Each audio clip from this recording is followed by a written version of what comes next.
जय माता दी भक्तों, नमस्कार। आप सभी पर माँ भगवती की कृपा सदा सर्वदा बनी रहे, यही मेरी माता से प्रार्थना है।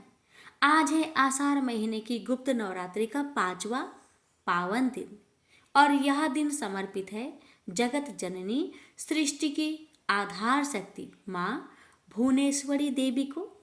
इस विशेष दिन के इस भक्ति भरे वीडियो में आप सुनने वाले हैं गुप्त नवरात्रि के 5वें दिन की व्रत कथा, जिसमें छिपा है इस रहस्यमयी साधना के पीछे का गूढ़ रहस्य। जानेंगे माँ भुवनेश्वरी की पूजा की सही विधि, व्रत के नियम और पूजन करने का महत्व। सुनेंगे इस दिन व्रत रखने और कथा श्रवण करने से प्राप्त होने वाले लाभ, जैसे सौभाग्य, सुख, शांति, ज्ञान और सिद्धि की प्राप्ति। साथ ही मिलेंगे कुछ अचूक उपाय जो जीवन की बाधाओं को दूर करके देवी कृपा को जीवन में खींच लाते हैं। फिर श्रवण करेंगे माँ भुवनेश्वरी देवी की पवित्र कथा, जो आपको माँ के स्वरूप, उनकी महिमा और भक्त पर बरसने वाली कृपा को समझाएगी। इसके बाद सुनेंगे श्री दुर्गा सप्तशती पाठ, जिसका 5वें दिन का पाठ करना अत्यंत फलदायक होता है। और अंत में होगा श्री दुर्गा कवच का पाठ, जो आपको अदृश्य संकटों से बचाने के लिए एक शक्तिशाली रक्षा कवच का काम करेगा। भक्तों, माँ की कृपा और आशीर्वाद उसी पर बरसते हैं जो कथा को श्रद्धा से पूरा सुनता है। अधूरी कथा छोड़ना ठीक वैसा है जैसे दीप जलाकर बीच में ही बुझा देना। इसलिए अंत तक जुड़े रहिए। माँ भुवनेश्वरी स्वयं आपकी साधना से प्रसन्न होकर अवश्य ही कृपा करेगी। जय माता दी। कथा इस प्रकार है। बहुत प्राचीन समय की बात है। एक महान तपस्वी राजा थे, राजा चंद्रकेतु। उन्होंने अनेक यज्ञ, दान, तप और तीर्थ यात्राएं की थी, परंतु उनके जीवन में एक शून्यता बनी रही। राज्य में बार बार संकट आते, शत्रु आक्रमण करते, प्रजा दुखी रहती। एक दिन वे एक सिद्ध योगी से मिले जो हिमालय में तप कर रहे थे। राजा ने उन्हें प्रणाम करके पूछा, गुरुदेव, मैं सब कुछ करता हूँ, पर मेरे जीवन से दुख और संकट नहीं मिटते। इसका क्या कारण है? योगी मुस्कुराए और बोले, राजन, तुमने संसार की शक्ति को साधने का प्रयास किया है, परंतु उसकी जननी, उसकी आदि शास्त्रीय शक्ति माँ भुवनेश्वरी को नहीं साधा। वह माँ जो संपूर्ण ब्रह्मांड को अपनी माया से नियंत्रित करती है, जब तक उनकी आराधना नहीं होती, जीवन की पूर्णता नहीं आती। राजा ने उसी क्षण संकल्प लिया कि वे गुप्त नवरात्रि में माँ भुवनेश्वरी का व्रत करेंगे और उन्होंने पंचमी तिथि पर उपवास रखा। माँ को लाल पुष्प, नारियल, हलवा और कमल के फूल अर्पित किए और माँ के मंत्र का जाप किया। कन्याओं को भोजन कराया, व्रत कथा का श्रवण किया। उसी रात माँ भुवनेश्वरी ने सपने में दर्शन दिए और कहा, वत्स, तूने श्रद्धा से मेरी आराधना की है। आज से तेरा राज्य सुरक्षित रहेगा, प्रजा सुखी रहेगी और तुझे चिरकाल तक कीर्ति प्राप्त होगी। भक्तों, सुबह होते ही चमत्कार हुआ। शत्रु पीछे हट गए, राज्य में वर्षा, फसल और शांति आ गई। राजा ने उस दिन को जीवन का सबसे शुभ दिन माना और हर गुप्त नवरात्रि में पंचमी को व्रत रखना आरंभ कर दिया। प्रेम से बोलिए माँ भुवनेश्वरी की जय। भक्तों, इनकी कथा सुनने से, इनकी कृपा से संसार की माया, भ्रम, संकट और मानसिक दुख समाप्त होते हैं। जो भक्त पंचमी तिथि को व्रत करता है, उसे सुख, सौभाग्य, राज्य, यश और संतानों का कल्याण प्राप्त होता है। प्रेम से बोलिए जय माता दी। अब आइए रसपान करते हैं श्री दुर्गा सप्तशती पाठ के 5वें दिन के अध्याय 9 और 10। दुर्गा सप्तशती पाठ अध्याय 9 और 10। भक्तों, 9वां अध्याय में सुनेंगे निशुंभ वध की कथा। राजा ने कहा, ऋषिराज, आपने रक्त बीज के वध से संबंध रखने वाला वृत्तांत मुझे सुनाया।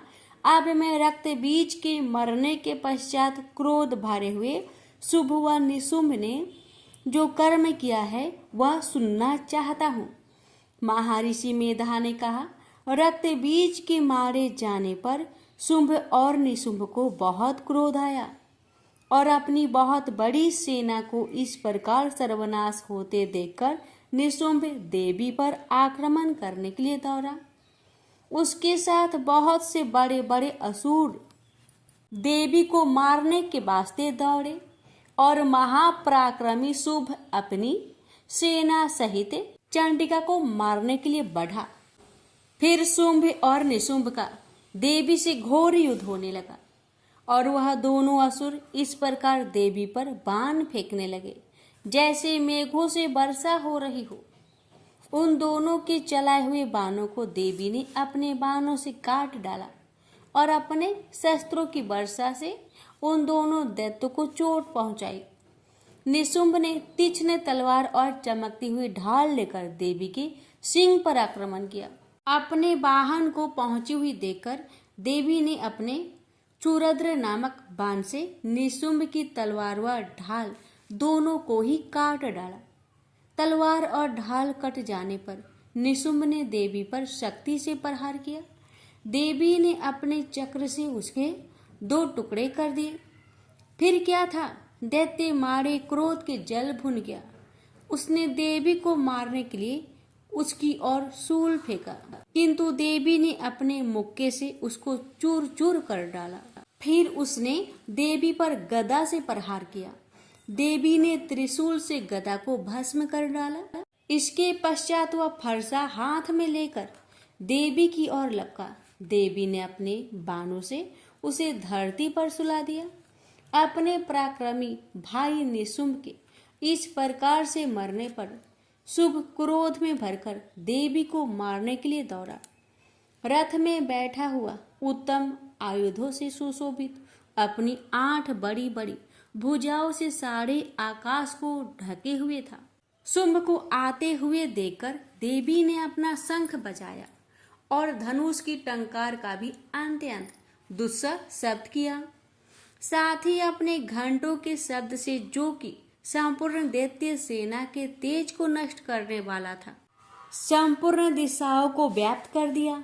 इसके पश्चात देवी के सिंह ने भी अपनी दहाड़ से, जिसे सुन बड़े बड़े बलवानों का मद चूर चूर हो जाता था, आकाश, पृथ्वी और 10 दिशाओं को पूरित कर दिया। फिर आकाश में उछलकर काली ने अपने दांतों तथा हाथों को पृथ्वी पर पटका। उसके ऐसा करने से ऐसा शब्द हुआ जिससे कि उससे पहले के सारे शब्द शांत हो गए।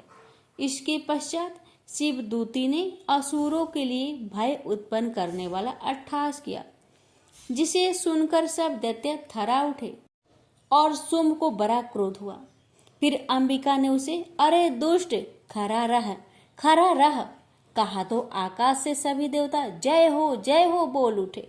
शुंभ ने वहां जाकर ज्वालाओं से युक्त एक अत्यंत भयंकर शक्ति छोड़ी, जिसे आते देखकर देवी ने अपनी महोलका नामक शक्ति से काट डाला। राजन, फिर शुंभ के सिंहनाद से तीनों लोक व्याप्त हो गया और उसकी प्रतिध्वनि से ऐसा घोर शब्द हुआ जिसने इससे पहले के सब शब्दों को जीत लिया। शुंभ के छोड़े बाणों को देवी ने और देवी के छोड़े बाणों को शुंभ ने अपने बाणों से काट सैकड़ों और हजारों टुकड़े में परिवर्तित कर दिए। इसके पश्चात जब चंडिका ने क्रोध में भरा शुंभ को त्रिशूल से मारा तो वह मूर्छित होकर पृथ्वी पर गिर पड़ा। इतने में निशुंभ चैतन्य होकर वहां धनुष लेकर आया और अपने बाणों से उसने देवी काली तथा सिंह को घायल कर दिया। फिर उस राक्षस ने 10,000 भुजाएं धारण करके चक्रादि आयुधों से देवी को आच्छादित कर दिया। तब भगवती दुर्गा ने कुपित होकर अपने बाणों से उन चक्रों तथा बाणों को काट डाला। यह देखकर निशुंभ हाथ में गदा लेकर चंडिका को मारने के लिए दौड़ा। उसके आते ही देवी ने तीक्ष्ण धार वाले खड्ग से उसकी गदा को काट डाला। उसने फिर त्रिशूल हाथ में लिया। देवताओं को दुखी करने वाला निशुंभ को त्रिशूल हाथ में लिए हुए आता देखकर चंडिका ने अपनी शूल से उसकी छाती पर प्रहार किया और उसकी छाती को चीर डाला। शूल विदीर्ण हो जाने पर उसकी छाती में से एक उस जैसा ही पराक्रमी दैत्य ठहर जा कहता हुआ निकला। उसको देखकर देवी ने बड़े जोर से ठहका लगाया। अभी वह निकलने भी न पाया था कि उसका सिर अपनी तलवार से काट डाला। सिर कटने के साथ ही वह पृथ्वी पर गिर पड़ा। तदंतर सिंह दहाड़ कर असुरों को भक्षण करने लगा और काली शिव दूती भी राक्षसों का रक्त पीने लगी। कौमारी की शक्ति से कितने ही महादैत्य नष्ट हो गए। ब्राह्मणी के कमंडल के जल से कितने ही असुर तेजोहत हो गए। कई दैत्य माहेश्वरी के त्रिशूल से विदीर्ण होकर पृथ्वी पर गिर पड़े और कई बारही के प्रहार से छिन्न भिन्न होकर धराशायी हो गए। वैष्णवी ने भी अपने चक्र से बड़े बड़े महापराक्रमियों का कचुम्बर निकालकर उन्हें यमलोक भेज दिया और ऐन्द्री के वज्र से कितने ही महाबली राक्षस दो टुकड़े हो गए। कई दैत्य मारे गए, कई भाग गए। कितने ही काली शिवदूती और सिंह ने भक्षण कर दिए। प्रेम से बोलिए जय माता। श्री दुर्गा सप्तशती पाठ 10वां अध्याय शुंभ वध की कथा। ऋषि कहते हैं, हे राजा, अपने प्राणों के समान प्यारे भाई निशुंभ को मारा गया देख तथा सारी सेना का संहार होता जान शुंभ ने कोपित होकर कहा, दुष्ट दुर्गे, तू बल के अभिमान में आकर झूठ मूठ का घमंड न दिखा।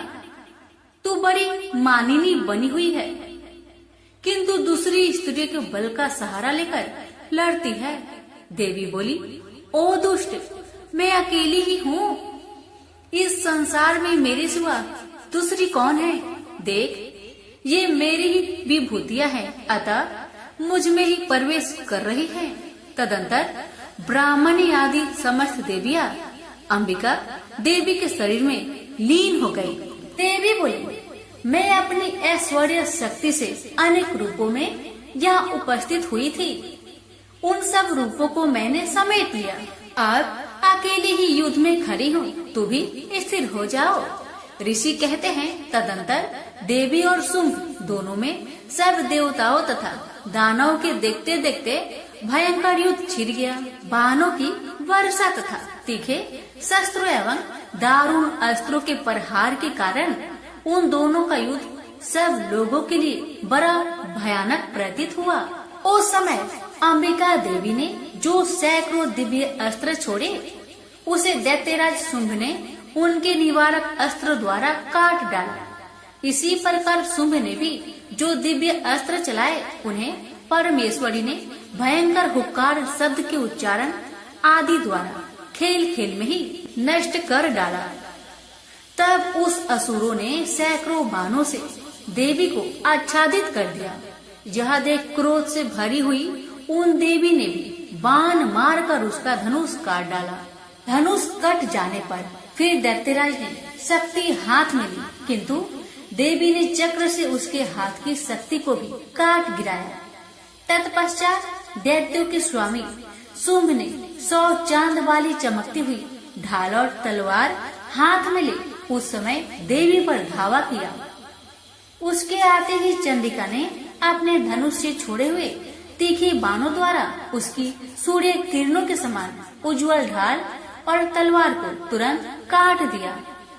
फिर उस दैत्य के घोड़े और सारथी मारे गए। धनुष तो पहले ही कट चुका था। अब उसने अंबिका को मारने के लिए उद्धत हो भयंकर मुदगर हाथ में लिया। उसे आते देख देवी ने अपने तीक्ष्ण बाणों से उसका मुद्दर भी काट डाला, जिस पर भी वह असुर मुक्का तान कर बड़े वेग से देवी की ओर झपटा। दैत्यराज ने देवी की छाती में मुक्का मारा। तब उन देवी ने भी उसकी छाती में चांटा जड़ दिया।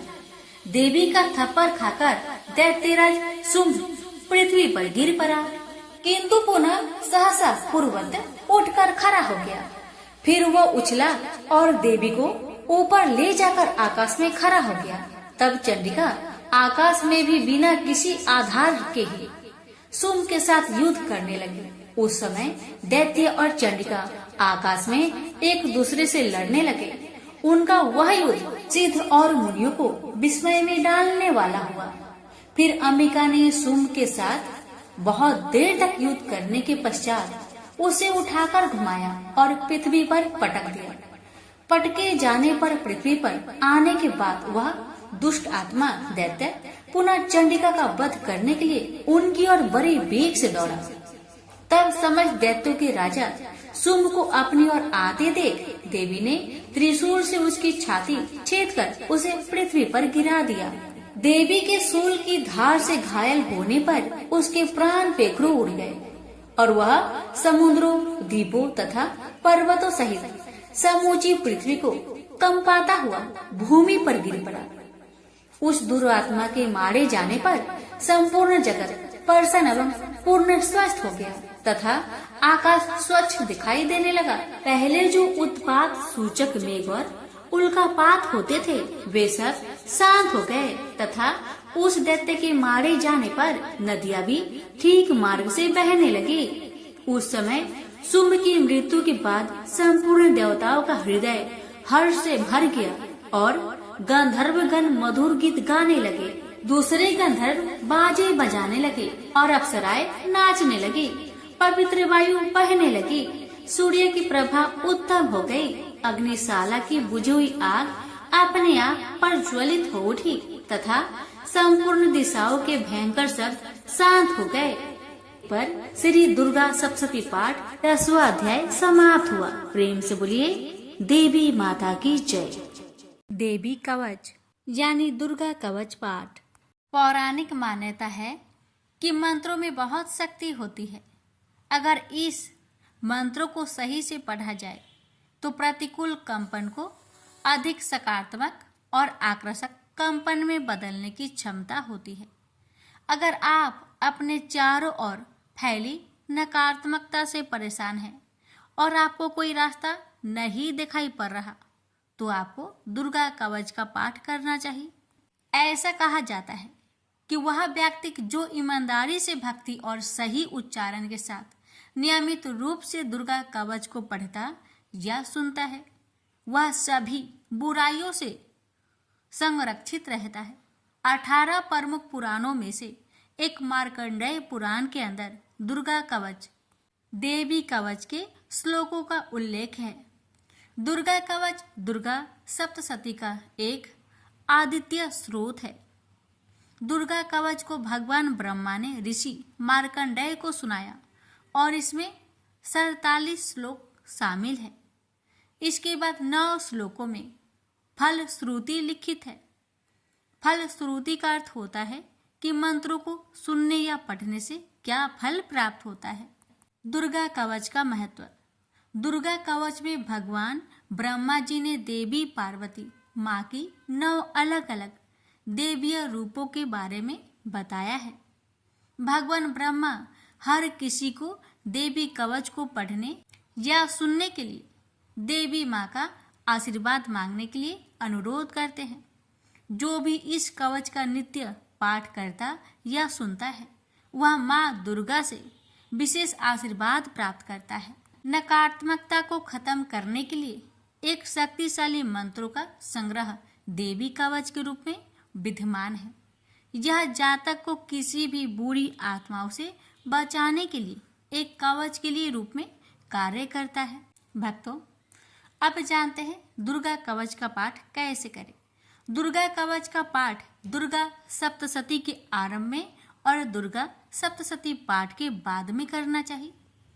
दुर्गा कवच का पाठ करने से पहले स्नान करके स्वच्छ वस्त्र धारण कर ले। इसके बाद माँ का ध्यान करे और घी का दीप जलाए। दुर्गा कवच का पाठ शुरू करने से पहले अपने मन से सभी दुर्भावनाओं को दूर कर दे और सिर्फ माँ की भक्ति के बारे में विचार करे। माँ को पुष्प अर्पित करने के बाद फल मिष्ठान का भोग लगाए और दुर्गा कवच का पाठ शुरू करे। दुर्गा कवच का पाठ करने के लाभ। दुर्गा कवच का पाठ करने से जातक के मन और उसके आसपास से नकारात्मक ऊर्जाओं का नाश होता है। दुर्गा कवच का पाठ करने से जातक को प्रेत बाधा जैसी समस्याओं से जल्दी मुक्ति मिल जाती है। दुर्गा कवच का पाठ करने से अकाल मृत्यु जैसे संकट दूर होते हैं। दुर्गा कवच का पाठ करने से बड़े से बड़े संकट का निवारण होता है।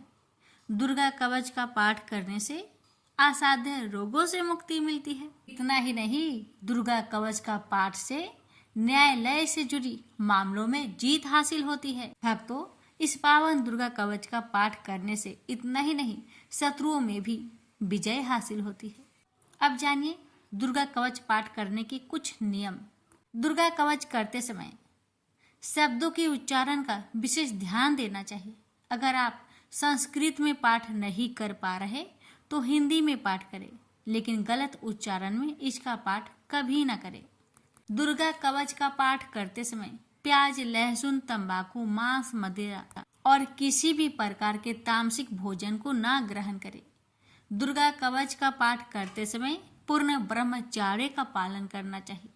दुर्गा कवच का पाठ करते समय मन में कोई भी छल कपट, लोभ, लालच को नहीं रखना चाहिए और सच्चे मन से माँ की आराधना करनी चाहिए।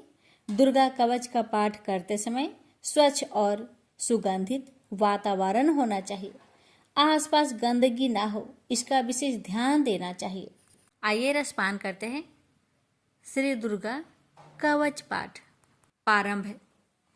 महर्षि मार्कंडेय बोले, हे पितामह, संसार में जो गुप्त हो और मनुष्यों की सब प्रकार से रक्षा करता हो और जो आपने किसी को आज तक न बताया हो, वह कवच मुझे बताइए। श्री ब्रह्मा जी कहने लगे, अत्यंत गुप्त व सब प्राणियों की भलाई करने वाला कवच मुझसे सुनो। प्रथम शैलपुत्री, दूसरी ब्रह्मचारिणी, तीसरी चंद्र घंटा, चौथी कुष्मांडा, पांचवी स्कंद माता, छठी कात्यायनी, सातवीं कालरात्रि, आठवीं महागौरी, नौवीं सिद्धिदात्री। यह देवी की 9 मूर्तियां हैं और यह 9 दुर्गा कहलाती है। आग में जलता हुआ रण में शत्रु से घेरा हुआ, विषम संकट में फंसा हुआ मनुष्य आदि दुर्गा के नाम का स्मरण करे तो उनको कभी भी कोई हानि नहीं होती। रण में उसके लिए कुछ भी आपत्ति नहीं और ना उसे किसी प्रकार का दुख या डर ही होता है। हे देवी, जिसने श्रद्धा पूर्वक तुम्हारा स्मरण किया है उसकी वृद्धि होती है और जो तुम्हारा चिंतन करते हैं उनकी तुम निस्संदेह रक्षा करने वाली हो। चामुंडा प्रेत पर, वारही भैंसे पर, ऐन्द्री हाथी पर, वैष्णवी गरुड़ पर आसन जमाती है। हे महेश्वरी, बैल पर, कौमारी मोर पर और हाथ में कमल लिए हुए विष्णु प्रिया लक्ष्मी जी की कमल के आसन पर विराजती है। बैल पर बैठी हुई ईश्वरी देवी ने श्वेत रूप धारण कर रखा है और ब्रह्मी देवी हंस पर बैठती है और सब प्रकार के आभूषणों से विभूषित है। इस प्रकार यह सब माताएं सब प्रकार के योग शक्तियों से युक्त और अनेक प्रकार के रत्न धारण किए हुए हैं। भक्तों की रक्षा के लिए संपूर्ण देवियां रथ में बैठी तथा क्रोध में भरी हुई दिखाई देती है और ये शंख, चक्र, गदा, शक्ति, हल और मूसल, खेटक और तोमर, परशु तथा पास, कुंती और त्रिशूल एवं उत्तम सारंग, धनुष आदि शास्त्रों को दैत्य के नाश के लिए और भक्तों की रक्षा के लिए है और देवताओं के कल्याण के लिए धारण किए हैं।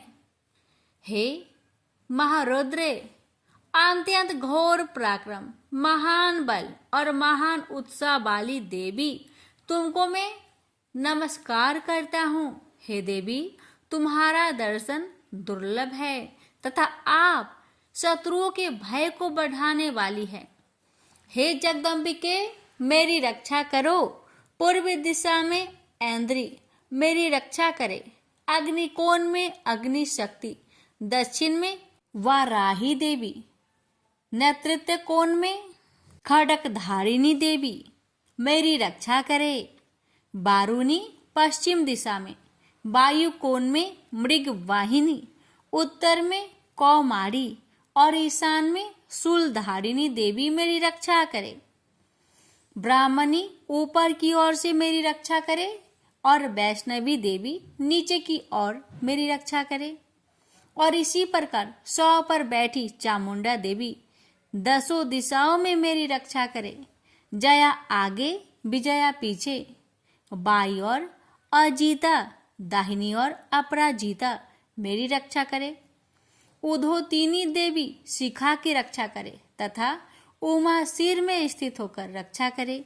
इसी प्रकार मस्तक में मालाधरी देवी रक्षा करे और यशस्वी देवी मेरी भौहों का संरक्षण करे। भौहों के मध्य भाग में त्रिनेत्रा नथुनों की यम घंटा देवी रक्षा करे। नेत्रों के मध्य में शंखिनी देवी और द्वार बासिनी कानों की रक्षा करे। कपोलों की कालिका देवी और कानों के मूल भाग की भगवती साकरी रक्षा करे। सुगंधा नासिका में और चर्चिका ऊपर की होठ में और अमृत कला नीचे की होठ की सरस्वती देवी जीभ की रक्षा करे। कौमारी देवी दांतों की और चंडिका कंठ परिवेश की रक्षा करे। चित्र घंटा गले की घंटी की और महामाया तालू की रक्षा करे। कामाक्षी ठोड़ी की, सर्वमंगला बानी की रक्षा करे। भद्रकाली गर्दन की और धनुर्धरी पीठ के मेरुदंड की रक्षा करे। कंठ के बाहरी भाग की नीलग्रीवा और कंठ की नली की नल कुबरी रक्षा करे। दोनों कानों की खाडिंगिनी और वज्रधारिणी मेरी दोनों बाहों की रक्षा करे। दंडिनी दोनों हाथों की और अंबिका देवी समस्त उंगलियों की रक्षा करे। सुलेश्वरी देवी संपूर्ण नखों की, कुलेश्वरी देवी पेट की रक्षा करे। महादेवी दोनों स्तनों की, शोक विनाशिनी मन की रक्षा करे। ललिता देवी हृदय की, शूलधारिणी उदर की रक्षा करे। कामिनी नाभि की, गुहोश्वरी गुहा स्थान की, पूतना और कामिका लिंग की और महिषावाहिनी गुदा की रक्षा करे। भगवती खटी भाग में और विंध्यावासिनी घुटनों की रक्षा करे। संपूर्ण इच्छाओं को पूर्ण करने वाली महाबला देवी दोनों पिंडलियों की रक्षा करे। नरसिंही दोनों टकुनों की और तेजसी देवी दोनों पावों के पृष्ठ भाग की, श्रीधरी पावों की अंगुलियों की तथा बासनी पैर की तलुओं की। दंष्ट्रा करालिनी देवी नखों की, ऊर्ध केशविनी केशों की, बागेश्वरी त्वचा की रक्षा करे। रोमा बलियों के छेद्रों की, कौबेरी और त्वचा की बागेश्वरी देवी रक्षा करे। पार्वती देवी रक्त, मज्जा, बसा, मांस, हड्डी की रक्षा करे।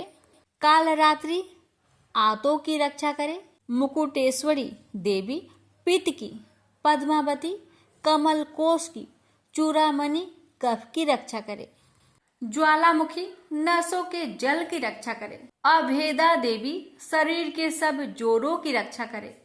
ब्राह्मणी मेरे वीर्य की, क्षत्रेश्वरी छाया की और धर्म धारिणी मेरे अहंकार मन तथा बुद्धि की रक्षा करे। प्राण अपान समान उदान और व्यान की वज्रहस्ता देवी रक्षा करे। कल्याण शोभना मेरे प्राण की रक्षा करे।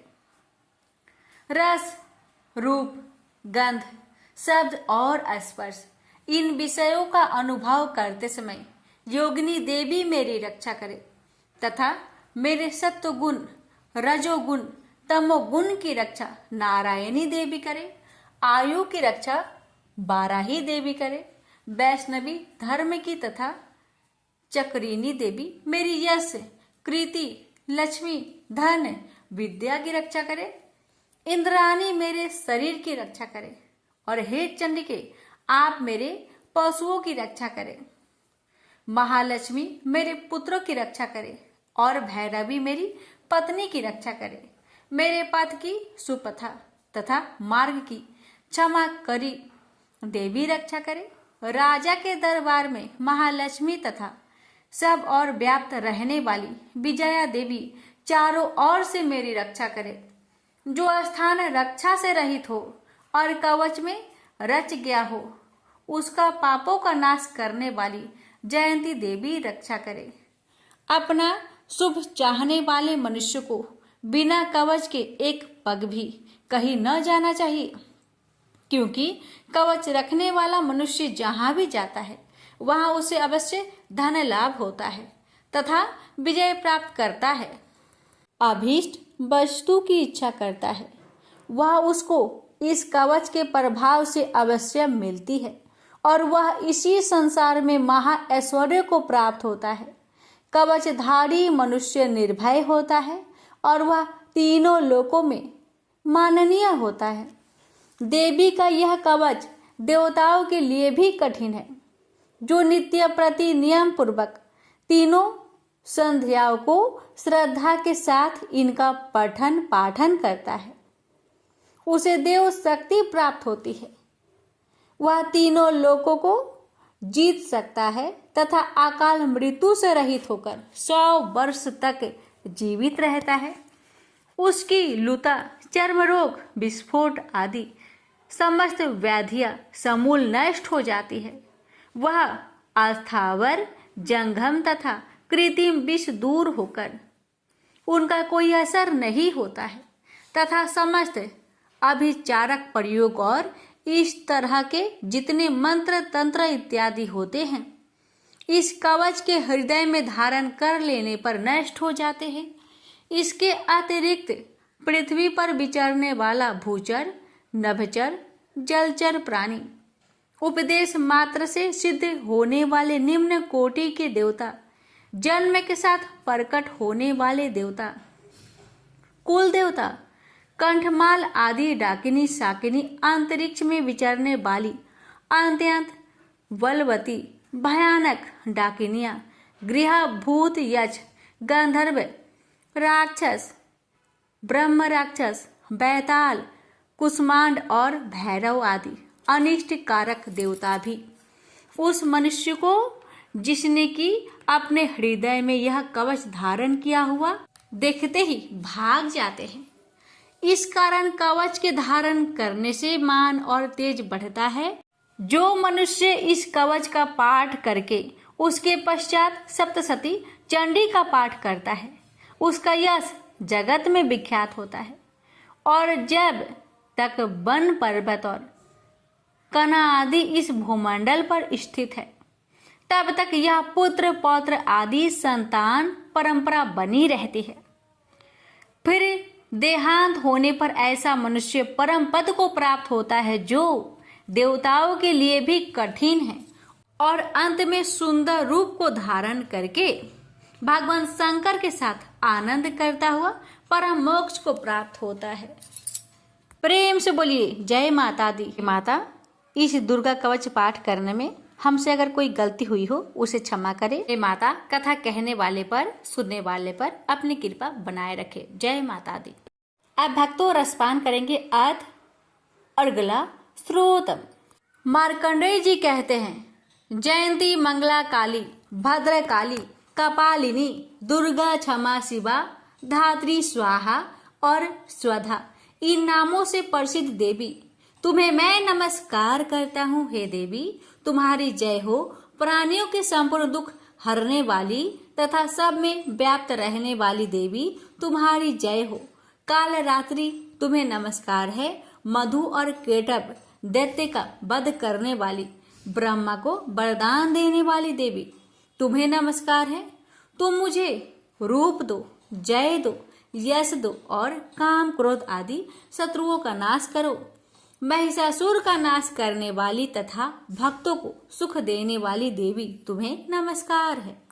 तुम मुझे सुंदर स्वरूप दो, विजय दो और मेरे शत्रुओं को नष्ट करो।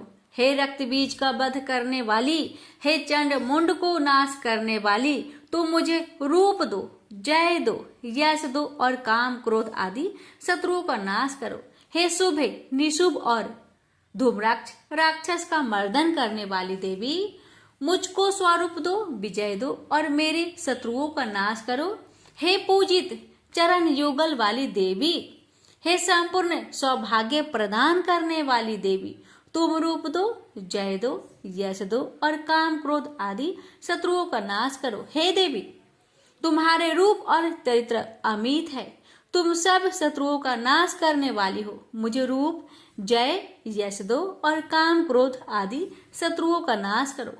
पाप को दूर करने वाली चंडिके, इस संसार में जो भक्ति से तुम्हारा पूजन करते हैं उनको तुम रूप तथा विजय और यश दो तथा उनके शत्रुओं का नाश करो। रोगों का नाश करने वाली चंडिके, जो भक्ति पूर्वक तुम्हारी पूजा करते हैं उन्हें रूप दो, यश दो और उनके काम क्रोध आदि शत्रुओं का नाश करो। हे चंडिके, इस संसार में जो भक्ति से तुम्हारी पूजा करते हैं उनको तुम विजय और यश दो तथा उनके शत्रुओं का नाश करो। हे देवी, मुझे सौभाग्य दो और आरोग्य दो, परम सुख दो, रूप दो, जय दो, यश दो और मेरे काम क्रोध आदि शत्रुओं का नाश करो। हे देवी, जो मुझसे वैर रखते हैं उनका नाश करो और मुझे अधिक बल प्रदान कर रूप, जय, यश दो और मेरे शत्रुओं का संहार करो। हे देवी, मेरा कल्याण करो और मुझे उत्तम संपत्ति प्रदान करो। रूप, जय, यश दो और काम क्रोध आदि शत्रुओं का नाश करो। हे देवता तथा राक्षसों के मुकुट रत्नों से स्पर्श किए हुए चरणों वाली देवी, हे अंबिके, मुझे रूप दो, विजय तथा यश दो और मेरे शत्रुओं का नाश करो। और हे देवी, अपने भक्तों को विद्वान, कीर्तिवान और लक्ष्मीवान बनाओ और उन्हें रूप दो, उन्हें जय दो और उनके शत्रुओं का नाश करो। हे प्रचंड दैत्यों के अभिमान का नाश करने वाली चंडिके, मुझे शरणागत को रूप दो, विजय दो, यश दो और मेरे शत्रुओं का नाश करो। हे चार भुजाओं वाली, हे ब्रह्मा द्वारा प्रशंसित परमेश्वरी, आप मुझे रूप दो, जय दो, यश दो और मेरे शत्रुओं को नष्ट करो। निरंतर भक्ति से भगवान विष्णु से सदा स्तुति की हुई हे अंबिके, रूप, यश, जय दो और मेरे शत्रुओं को नष्ट करो। हिमाचल कन्या पार्वती के भगवान शंकर से स्तुति की हुई है परमेश्वरी, मुझे रूप, जय, यश दो और मेरे शत्रुओं का नाश करो। इंद्राणी के पति इंद्र के द्वारा सद्भाव से पूजित होने वाली परमेश्वरी, मुझे तुम रूप दो, जय दो, यश दो और काम क्रोध आदि शत्रुओं को नष्ट करो। प्रचंड भुजदंड से दैत्यों के घमंडों को नष्ट करने वाली, मुझे रूप दो, जय दो, यश दो और मेरे शत्रुओं का नाश करो। हे देवी, तुम अपने भक्तों को सदा असीम आनंद देती हो। मुझे रूप, जय, यश दो और मेरे काम क्रोध आदि शत्रुओं को नष्ट करो। देवी, मेरी इच्छा अनुसार चलने वाली सुंदर स्त्री मुझे प्रदान करो कि संसार सागर से तरने वाली तथा उत्तम कुल में उत्पन्न हुई हो। जो मनुष्य पहले इस स्रोतम का पाठ करता है और फिर सप्तशती रूपी महास्रोत का पाठ करता है, वह सप्तशती की जप संख्या से मिलने वाले श्रेष्ठ फल को प्राप्त होता है और उसके साथ ही उसे प्रचुर धन भी प्राप्त होता है। प्रेम से बोलिए जय माता दी। भक्तों रसपान करे अर्थ किलक स्रोतम। महर्षि मार्कंडेय बोले, निर्मल ज्ञान रूपी शरीर धारण करने वाली, देवत्रय रूप दिव्य तीन नेत्र वाली, जो कल्याण प्राप्ति के हेतु है तथा अपने मस्तक पर अध्र चंद्र धारण करने वाली है, उन भगवान शंकर को नमस्कार है। जो मनुष्य अभिकीलक मंत्रों को जानता है वही पुरुष कल्याण को प्राप्त करता है जो अन्य मंत्रों को जाप कर केवल सप्तशती स्रोत से ही देवी की स्तुति करता है। उसको इससे ही देवी की सिद्धि हो जाती है। उन्हें अपने कार्य की सिद्धि के लिए दूसरे की साधना करने की आवश्यकता नहीं रहती। बिना जप के ही उनके उच्चाटन आदि सिद्ध हो जाते हैं। लोगों के मन में शंका थी कि केवल सप्तशती की उपासना से अथवा सप्तशती को छोड़कर अन्य मंत्रों की उपासना से भी समान रूप से सब कार्य सिद्ध हो जाते हैं। तब इनमें कौन सा श्रेष्ठ साधन है? लोगों की इस शंका को ध्यान में रखकर भगवान शंकर ने अपने पास आए हुए जिज्ञासुओं को समझाया कि यह सप्तशती नामक संपूर्ण स्रोत ही कल्याण कर देने वाला है। इसके पश्चात भगवान शंकर ने चंडिका के सप्तशती नामक स्रोत को गुप्त कर दिया। अतः मनुष्य इसको बड़े पुण्य से प्राप्त करता है। जो मनुष्य कृष्ण पक्ष की 14 अथवा अष्टमी को एकाग्रचित होकर देवी को अपना सर्वस्व समर्पित कर देता है और फिर उसे प्रसाद रूप से ग्रहण करता है, उस पर दुर्गा प्रसन्न होती है, अन्यथा नहीं होती। इस प्रकार सिद्ध के प्रतिबंधक रूप कील के द्वारा भगवान शंकर ने इस स्रोत को कीलित कर रखा है। जो पुरुष इस सप्तशती को निष्कीलन करके नित्य पाठ करता है वह सिद्ध हो जाता है। वही देवों का पार्षद होता है और वह गंधर्व होता है। सर्वत्र विचरते रहने पर भी उस मनुष्य को इस संसार में कहीं कोई डर नहीं होता। वह आप मृत्यु के बस में नहीं पड़ता और मरकर मोक्ष की प्राप्ति हो जाती है। किंतु इस कीलक की विधि को जानकर ही सप्तशती का पाठ करना चाहिए। जो ऐसा नहीं करता वह नष्ट हो जाता है। कीलन और निष्कीलन संबंधी जानकारी के पश्चात ही यह स्रोत निर्दोष होता है और विद्वान पुरुष इस स्रोत का ही पाठ आरंभ करते हैं। स्त्रियों में जो कुछ सौभाग्य आदि दिखाई देता है वह सब इस पाठ की ही कृपा है। इसलिए इस कल्याणकारी स्रोत का सदा पाठ करना चाहिए। इस स्रोत का शनैः पाठ करने से भी स्वलाभ फल की प्राप्ति होती है और उच्च स्वर से ही इसका पाठ आरंभ करना चाहिए। जिस देव के प्रसाद से ऐश्वर्य, सौभाग्य, आरोग्य, संपत्ति, शत्रुनाश तथा परम मोक्ष की प्राप्ति होती है, उस देवी की स्तुति मनुष्य को अवश्य करनी चाहिए। हे माता, इस कवच पाठ को कहने में अगर हमसे कोई भूल चूक हुई हो तो मुझे क्षमा करें और इस पाठ को सुनने वाले भक्तों पर अपनी कृपा सदा बनाए रखे और मुझ पर भी अपनी कृपा बनाए रखे। प्रेम से बोलिए जय माता दी। क्षमा प्रार्थना।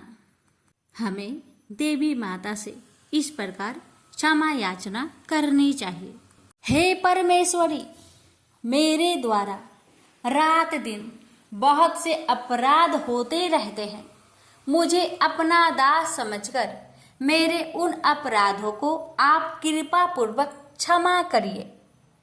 परमेश्वरी, मैं आह्वान करना नहीं जानती, विसर्जन करना नहीं जानती तथा पूजा करने का ढंग भी नहीं जानती। हे माँ, मुझे क्षमा करिए। देवी सुरेश्वरी, मैंने जो मंत्रहीन ना मंत्रों को मैं जानती हूँ, क्रियाहीन ना क्रियाओं को जानती हूँ और भक्तिहीन ना भक्ति के प्रकार जानती हूँ। पूजन क्या है वह सब आपकी कृपा से पूरे हो। सैकड़ों अपराध करने के बाद भी जो आपके शरण में आके जगदम्बा कहकर पुकारता है उसे वह गति प्राप्त होती है जो ब्रह्मादि देवताओं के लिए भी पाना आसान नहीं है। जगदम्बिके, मैं अपराधी हूँ किंतु आपकी शरण में आया हूँ। इस समय दया का पात्र हूँ। आप जैसा चाहे वैसा करे। हे देवी परमेश्वरी, अज्ञान बस भूल से या बुद्धि भ्रष्ट होने के कारण मैंने जो भी न्यूनता या अधिकता कर दी हो वह सब क्षमा करे और प्रसन्न होइए। सच्चिदानंद स्वरूपा परमेश्वरी, जगत माता कामेश्वरी, आप प्रेम पूर्वक मेरी यह पूजा स्वीकार करें और मुझ पर प्रसन्न रहे। देवी सुरेश्वरी, आप गोपनीय से भी गोपनीय वस्तु की रक्षा करने वाली हैं। मेरी निवेदन किए हुए इस जप को ग्रहण करिए। आपकी कृपा से मुझे सिद्धि प्राप्त हो। इस प्रकार क्षमा प्रार्थना मंत्र के पाठ से दुर्गा माता आपके जाने अनजाने में हुए सारे अपराधों को क्षमा करेंगी और उनकी कृपा सदैव आपके ऊपर बनी रहेगी। तो प्रेम से बोलिए जगदम्बा माता की जय।